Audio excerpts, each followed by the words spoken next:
Today on City Beat, we'll examine the security of our home sweet homeland. Find out how the Sacramento Police Department prepares for the ever-increasing threat of terrorism in the capital city. And we'll meet a well-known Sacramentan who has experienced the violence wrought by one kind of domestic terrorism, lived to tell about it, and triumphed. All that and more next on City Beat.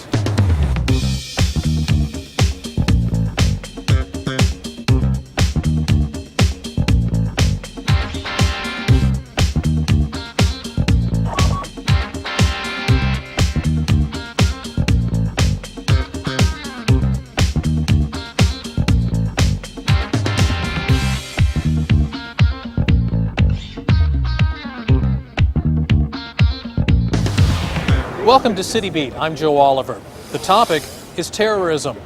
Because of an increase in attacks targeting the United States, cities like Sacramento have had to step up their efforts to prevent the trauma of terror. Whether it's protecting homes and neighborhoods or the busy shoppers of the K Street Mall, it's not always an easy task. But rest assured, the Sacramento Police Department treats the job with solidarity and seriousness. Here's a look at how the Sacramento Police Department is protecting your homeland security.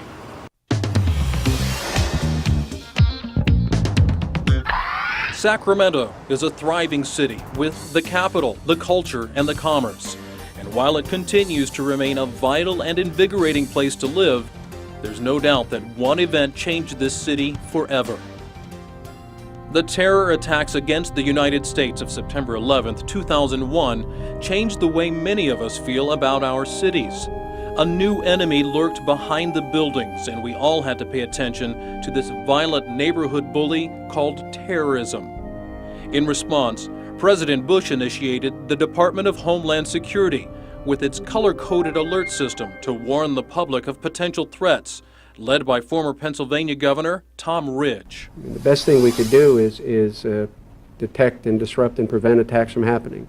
And the main pole in that tent is strengthening the intelligence gathering capacity of this country, the analytical capacity, and then making sure that we have assets in place that can take that information and do something about it.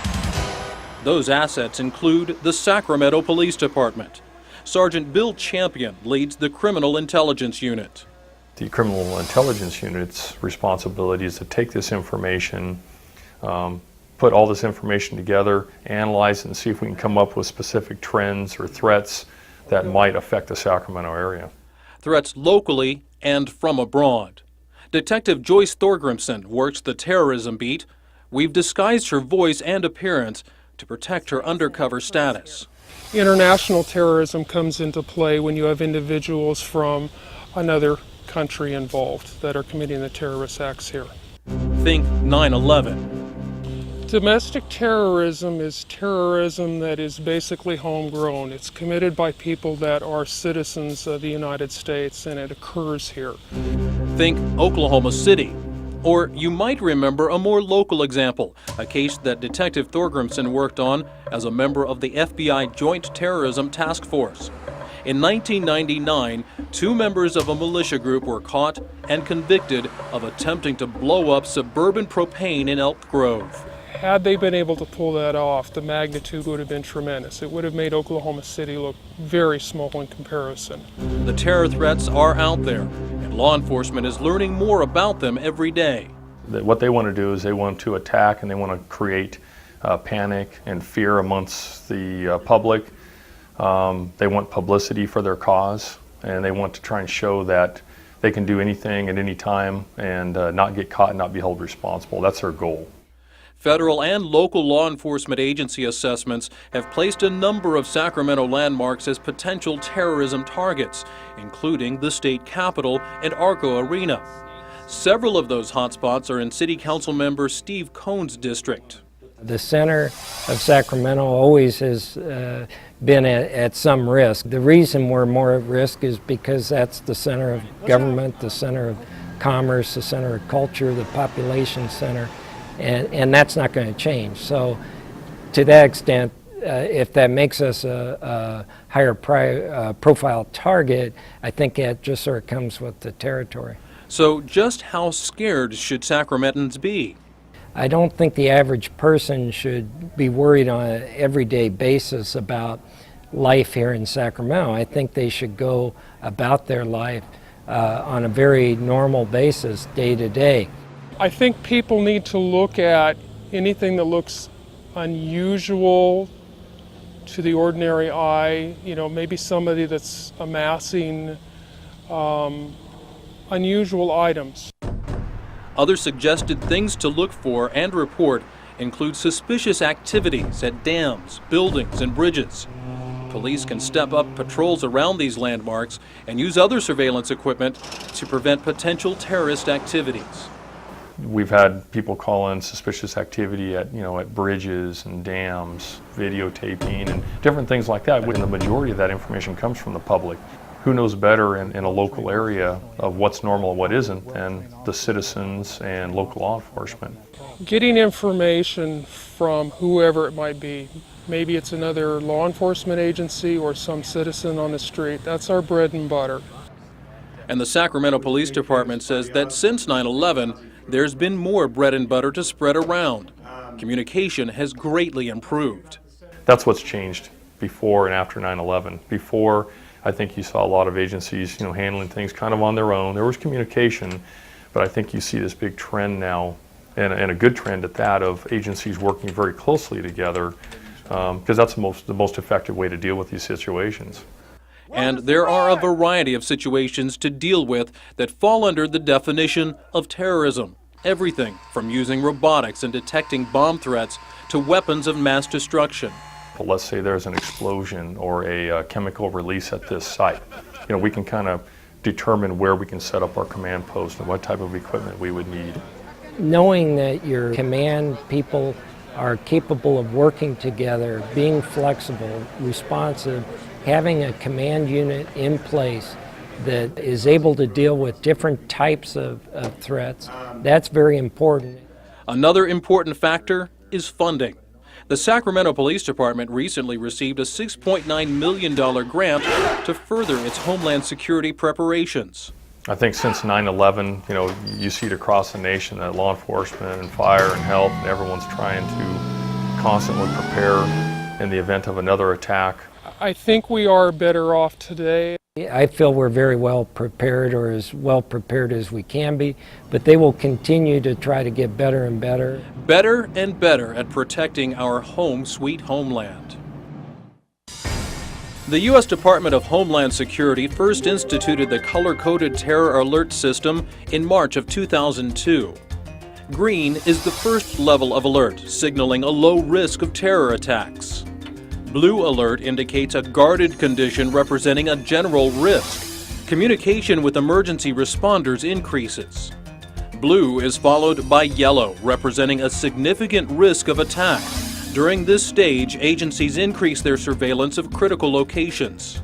If the security factor continues to heighten, a high risk is symbolized with the color orange. The threat level has been raised to orange at least 4 times since the program started. And finally, red signifies a severe risk of terrorism. In case of a red alert, the Department of Homeland Security recommends that personnel be increased or redirected to address critical emergency needs. The Sacramento Police Department was prepared to address critical emergency needs at an event that took place right here, the Sacramento Convention Center. For 4 days in June, downtown Sacramento hosted the first ever Ministerial Conference and Expo on Agricultural Science and Technology, sponsored by the USDA.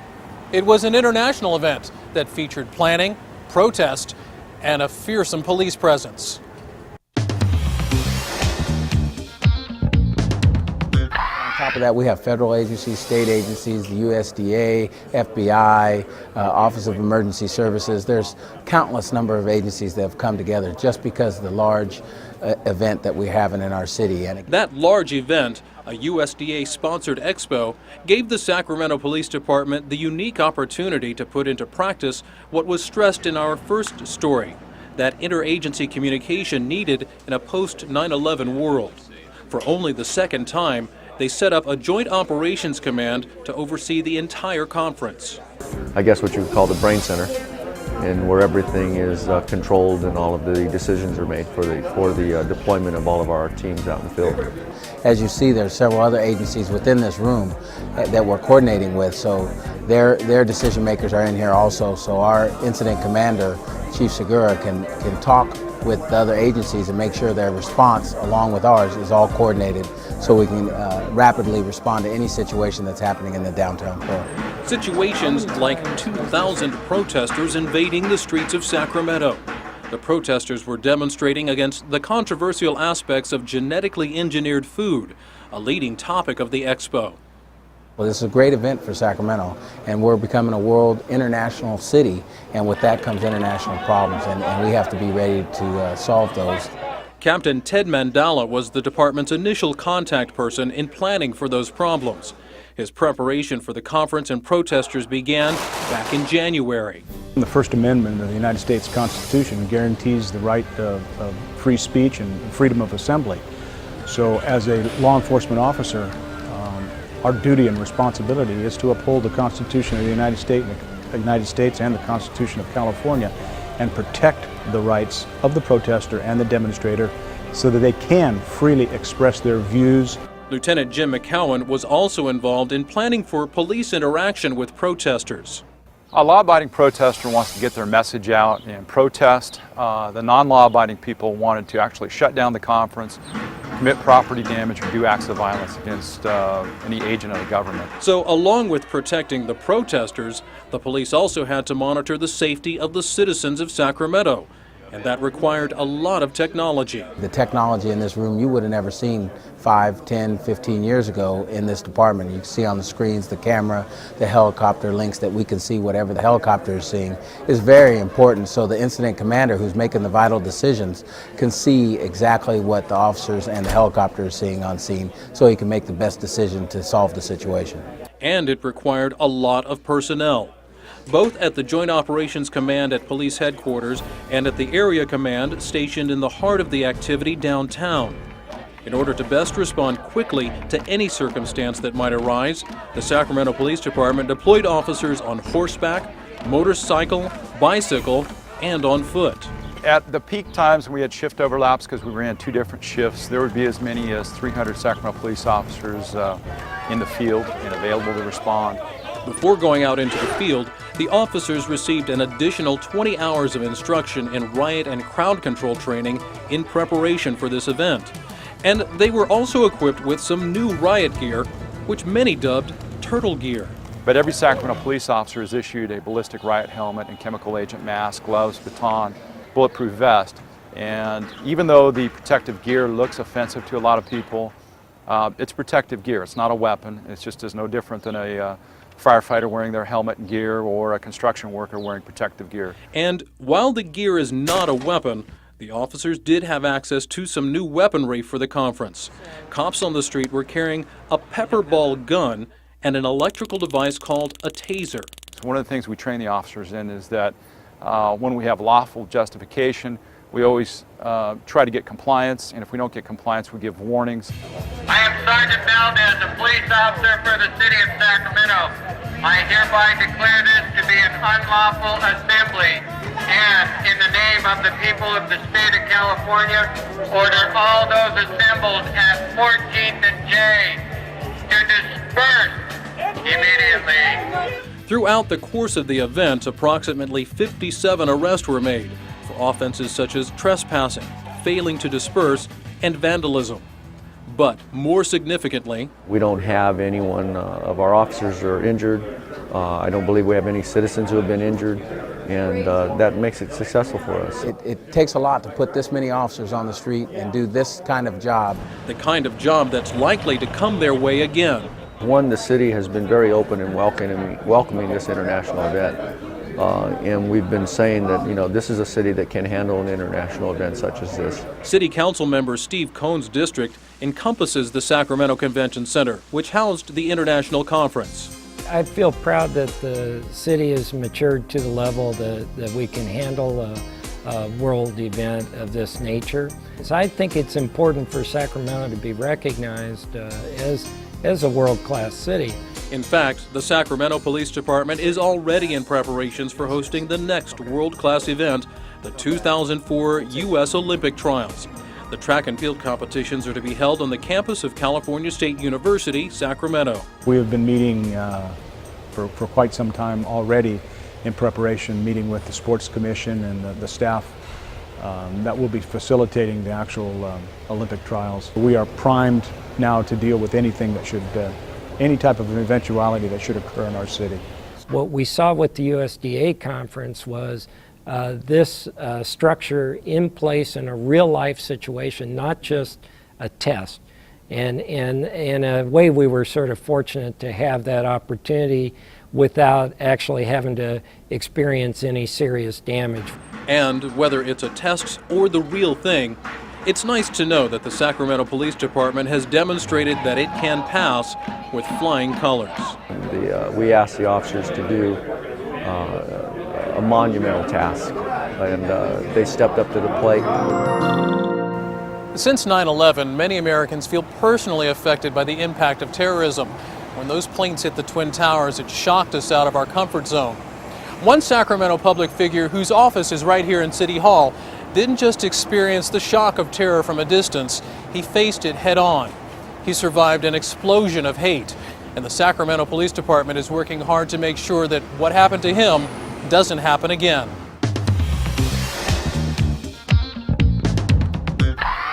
Jimmy Yee has been a fixture around Sacramento City Hall for more than a decade.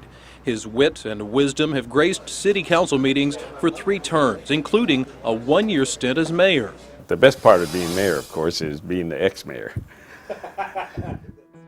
But he hasn't always been able to joke about his role in Sacramento politics. I truly believe that the perpetrator was looking for publicity. Personally, I happen to be in a position of high public profile, so my name recognition was pretty widespread. At the same time, I'm a minority. In the early 1990s, Jimmy Yee and his family were the targets of a hate crime. When we were awakened by the fire alarm, I did not know what was happening. Eventually, the chief told me it was the result of a firebomb. I became really a little upset, the fact that my wife and I were targets of a hate crime.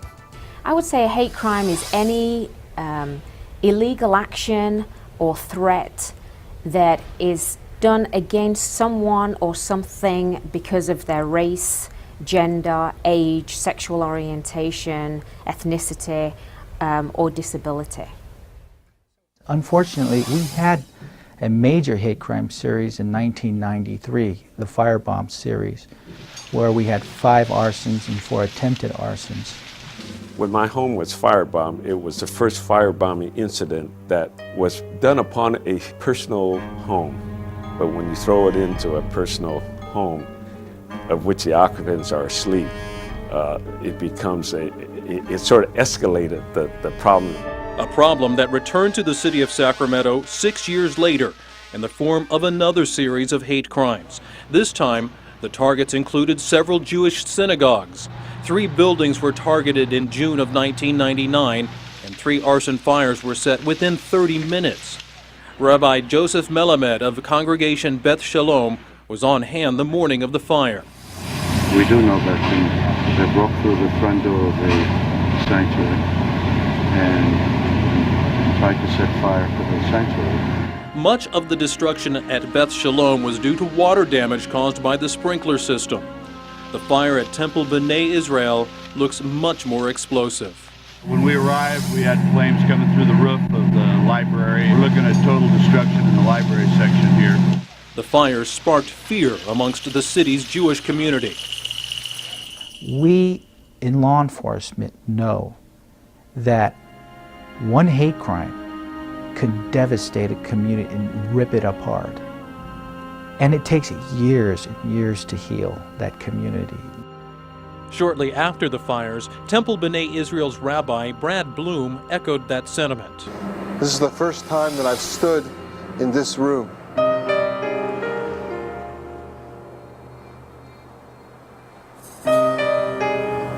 And it's hard to find the right words. Hate crimes doesn't just target one particular person. The action against a person can actually affect a lot of the population. They're stunned because why me? Why are they picking on me? because of what I think, my religion, my faith, the way I look. Why? The question of why must be asked of the hate mongers as well. What brings hate to your neighborhood? You kill one, you terrorize and panic thousands. And that's their motivation. They want to create chaos within the society. It's definitely an act of domestic terrorism. Terror that continues to revisit its victim. It did rekindle a lot of memories when the last series of hate crimes was committed. It brought back a lot of real bad memories. Memories and wounds that were soothed by community response that started back in 1993. In the previous major hate crimes that what we had here, I think it was the community that gelled together and worked together so that we mitigated a lot of the problems that occur with other cities. We had marches, we put together a reward program, we formed a community crisis response team, which has now been copied throughout the United States. The satisfaction comes when we're actually able to do something about it and stop the pain and trauma in that person's life, and then help them to move on with a better life, a more productive life, and one where they don't have to incorporate fear. I do not live in fear. However, I do have a little bit of apprehension. Who knows what can happen again? Law enforcement authorities were able to make a conviction in the 1993 fire bombings, and they remain vigilant against this unpredictable form of terrorism. If we get a hate crime, we will use the resources that we have available and anything necessary in order to stop that crime immediately. And we take them very seriously. And your help is needed on an ongoing basis to keep a watchful eye out and prevent hate crimes in your neighborhood.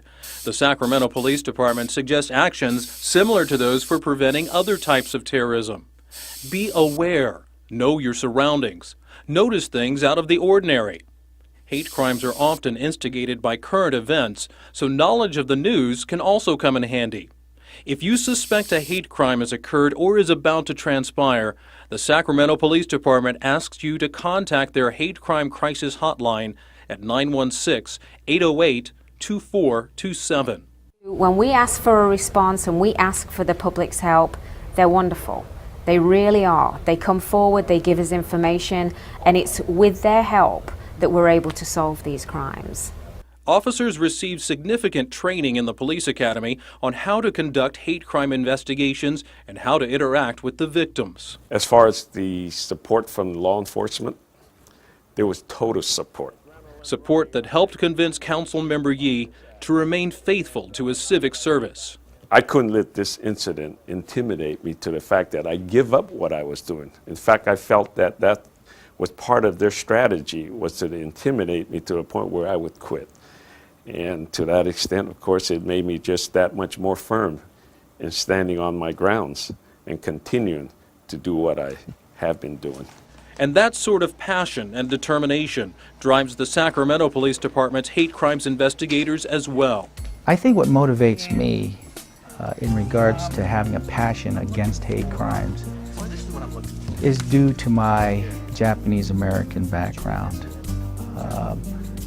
Some of my family members were interned because of what their being Japanese American. And it's really become a passion of mine to prevent that. We all need to be reminded that we need to respect one another. And a lot of hate crimes comes out of a lack of knowledge and understanding of somebody else's religion or culture. I truly believe that was a blip in our city. It's not representative of the people who live here in the city of Sacramento. A lot of it has to do with education, that we are all different. However, we are not so different that we can't tolerate each other. In each edition of City Beat, we bring you what we call Above and Beyond. It highlights work within the Sacramento Police Department that goes beyond what might be considered the usual duties, and someone outside of the department brings it to our attention. For this episode, a lot of letters were brought to our attention praising the Sacramento Police Department's uniformed and civilian personnel who rose to the occasion and proved during the USDA conference that Sacramento is indeed a world-class city.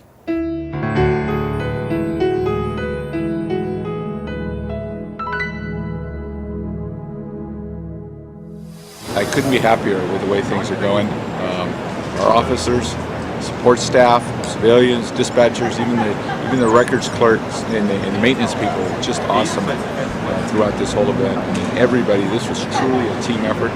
Everybody pitched in, and I couldn't be prouder of this department. We'd like to take this opportunity to thank you and your department for the excellent job performed during the USDA's Agricultural Ministerial Expo held last month.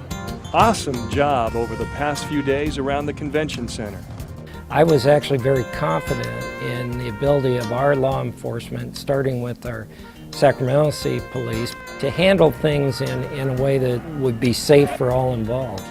I was able to see firsthand the outstanding job all the law enforcement officers did in maintaining order during this conference. It was an awesome sight that I have never seen the likes of before.